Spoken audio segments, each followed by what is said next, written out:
नमस्कार, सार्वमंथन न्यूज महाराष्ट्रमध्ये आपलं स्वागत. पाहुयात आजची सविस्तर बातमी.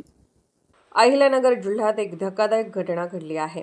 अपघात होऊन बस पलटी झाली आणि विद्यार्थिनींच्या एकच किंकाळ्या ऐकू आल्या. राहुरी तालुक्यातील रेल्वे स्टेशन परिसरात शुक्रवारी 3 जुलै सायंकाळी पालकवर्गाचा थरकाप उडवणारा एक अपघात घडला असून राहुरीतील कन्या शाळेच्या विद्यार्थिनींना घेऊन जाणारी स्कूल बस अचानक पलटी झाल्याने 25 ते 30 विद्यार्थिनी जखमी झाल्या. सुदैवाने कोणतीही जीवितहानी झाली नसल्याने मोठी दुर्घटना टळली. मिळालेल्या माहितीनुसार शाळा सुटल्यानंतर संबंधित बस विद्यार्थिनींना तांदुळवाडी, कोंडवड व शिलेगाव परिसरात सोडण्यासाठी निघाली होती. तांदुळवाडी परिसरात एका खड्ड्यात आदळून बसच्या स्टेअरिंगचा रॉड अचानक तुटला. त्यामुळे चालकाचा ताबा सुटून बसचा तोल गेला आणि बस एका बाजूला पलटी झाली. अपघातावेळी बसमध्ये सुमारे 40 ते 50 विद्यार्थिनी प्रवास करत होत्या. यापैकी 25 ते 30 विद्यार्थिनींना हात, डोके, डोळ्याजवळ, पाठ व कमरेला किरकोळ दुखापती झाल्या.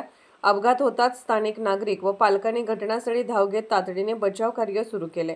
जखमी विद्यार्थिनींना त्वरित गिरगुणे हॉस्पिटल, लाईफ इन आणि महाडिक हॉस्पिटल येथे उपचारासाठी दाखल करण्यात आले. डॉक्टरांनी दिलेल्या माहितीनुसार सर्व विद्यार्थिनींची प्रकृती स्थिर असून त्यांना किरकोळ दुखापती झाल्या आहेत.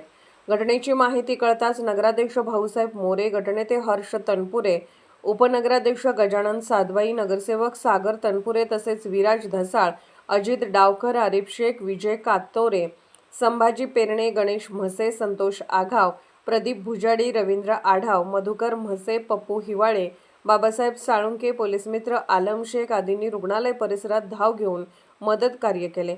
पोलीस निरीक्षक रवींद्र देशमुख यांची रुग्णालयात जाऊन जखमी मुलींची भेट घेऊन विचारपूस केली.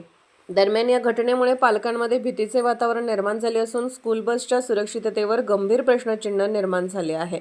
बसची नियमित तपासणी केली जात होती का? स्टेअरिंग रॉड नेमका कशामुळे तुटला याची सखोल चौकशी करण्याची मागणी होत आहे. या अपघातानंतर काही विद्यार्थिनी अजूनही घाबरलेल्या अवस्थेत असल्याचे समजते. थरारक घटनेने संपूर्ण परिसर हादरून गेला असून भविष्यात अशा घटना टाळण्यासाठी कठोर उपाययोजना करण्याची गरज व्यक्त होत आहे. न्यूज महाराष्ट्र, सार्वमंथन, राहुरी, अहिल्यानगर. सार्वमंथन न्यूज महाराष्ट्राला लाईक करा, शेअर करा, सबस्क्राईब करा.